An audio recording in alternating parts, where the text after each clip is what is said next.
vendredi 19 mars 2021, dans l'épisode 2 de Koh-Lanta, Marie a été éliminée. Si Magali était la candidate en danger lors du conseil, elle a trouvé une arme secrète qui lui a permis de sauver sa place dans le jeu. Pour Non-Stop People, l'aventurière est revenue sur son élimination et sur la phrase qu'Arnaud a dite lors de son vote, à savoir qu'elle était la moins méritante de toutes les filles, après Candice. Non-Stop People, comment avez-vous vécu votre élimination? Marie: je l'ai très mal vécu. Je ne l'ai pas du tout vu venir. J'étais tellement déconnectée à ce moment-là en étant la première victime des armes secrètes que ça a été un moment très dur à vivre, surtout que je n'étais pas du tout dans le collimateur.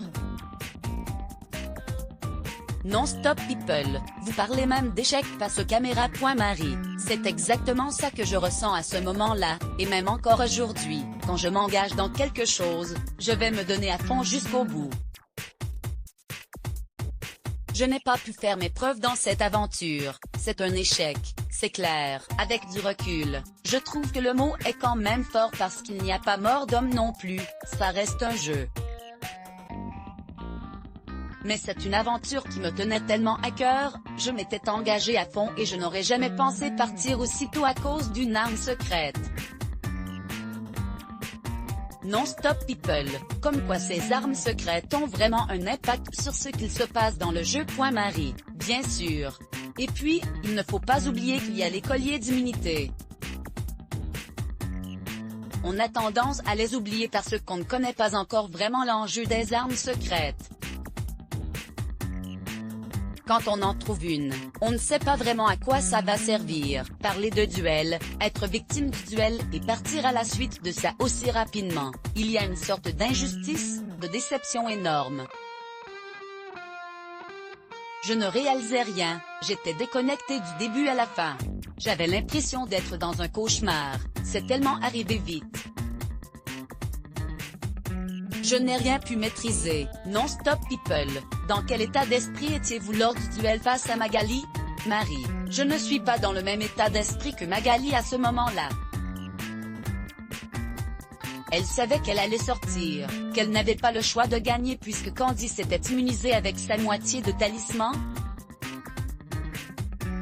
Elle s'était préparée depuis plusieurs jours en se disant: de toute façon je vais sauter, alors si je ne fais pas quelque chose, je pars. Elle était déjà hyper motivée, préparée. Moi, je suis arrivée, j'étais choisie, et je n'étais pas dans un état de compétition, où je me suis dit, il faut que je me batte. J'étais tellement déconnectée que je n'ai pas réussi à me concentrer vraiment pour gagner cette épreuve. Non-Stop People, vous sentiez-vous en danger après avoir perdu cette confrontation? Marie: oui, bien sûr, mais je me sentais déjà en danger quand Magali m'a appelé parce que je me suis dit, ok. On ne peut plus voter contre Magali, si je perds le duel, ça fera un vote contre moi, un vote contre Frédéric.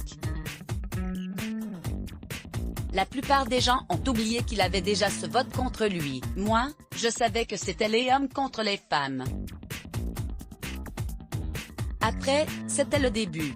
Quoi qu'il arrive, eux ils allaient voter contre moi pour sauver Frédéric. Chez les filles, certaines voulaient voter contre Frédéric pour me sauver, mais finalement, c'est parti dans tous les sens.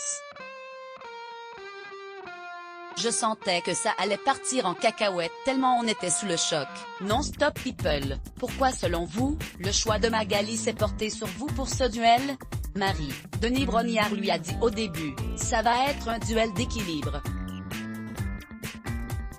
Comme elle ne pouvait plus choisir Candice, elle savait que Maxine était bonne en équilibre. Du coup, il ne restait plus que Laure et moi. J'avais dit à Candice de canaliser ses émotions. Non-Stop People, pour justifier son vote. Arnaud a dit que vous étiez la moins méritante de toutes les filles après Candice. Qu'en pensez-vous? Marie: silence. Je suis un peu choquée. Je trouve que c'est un peu culotté de dire ça. On a à peine eu des preuves, je pense que là, il a juste voulu dire quelque chose, et il a parlé d'affinité, parce qu'il était très proche de Maxine et Laure. Dire que je suis la moins méritante après Candice. Je trouve que Candice est quand même méritante. On n'avait pas de feu, rien. Ils voulaient tous voter Candice après, mais elle est méritante. Je ne comprends pas. Au conseil, il ne m'a pas dit ça, il m'a dit « Je suis désolé Marie ». Donc je ne sais pas. Non-stop people, comment vous sentiez-vous chez les Rouges? Marie, super bien, on avait une très bonne équipe. On avait chacun une tâche. On était très organisés, on communiquait énormément sur le camp. Le soir, on avait toujours des petites anecdotes, il y avait vraiment une bonne entente, très familiale. Non-stop people, lors du conseil, la question sur l'absence d'un leader a été soulevée. Marie, oui. Être leader, c'est dur. C'est un rôle compliqué à avoir. Quand on regarde chez les jaunes, Aurélien a une vraie âme de leader. Il mène cette troupe. Chez les Rouges, personne n'osait vraiment lever la voix. Elle aurait pu être une bonne leader. Elle a une voix qui porte, elle va bien réfléchir sur certaines épreuves. Hervé aussi et Frédéric. Non-stop people, et vous, c'est un rôle que vous auriez pu endosser ou pas du tout? Marie, en temps normal, dans la vie de tous les jours, je suis plutôt leader. Avec mes amis ES, je suis toujours à la tête des choses que j'organise, je suis très fédératrice. Mais là, je n'aurais pas aimé avoir ce rôle de leader parce que pour moi, un leader doit être autant bon sur les épreuves que sur le camp. Personne n'avait vraiment ce rôle-là, parce qu'il est complexe. Je pense que Candice aurait voulu avoir ce rôle, mais c'est compliqué. C'est quelqu'un de très humain, peut-être un peu trop et ça ne plaisait pas à tout le monde. Point. Je lui avais dit de canaliser ses émotions, qu'elle était top, mais que malheureusement, on était dans Koh-Lanta et qu'il fallait essayer d'avoir un juste milieu entre ses émotions et la réalité. Non-stop people, que retenez-vous de cette aventure?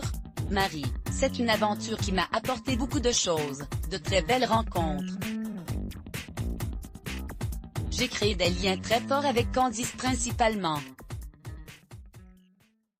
J'ai toujours manqué d'un binôme d'aventure et de défis sportifs en femme et je l'ai trouvé, elle dans le même état d'esprit que moi. Frédéric aussi est un super gars. Tout le monde n'a pas la chance de partir sur Koh-Lanta, je suis déjà hyper fière d'avoir pu prouver que les candidats pouvaient compter sur moi dans cette aventure. Confidence exclusive recueillie par Clara P. Ne pas reprendre sans citer Non-stop people. Par Clara P.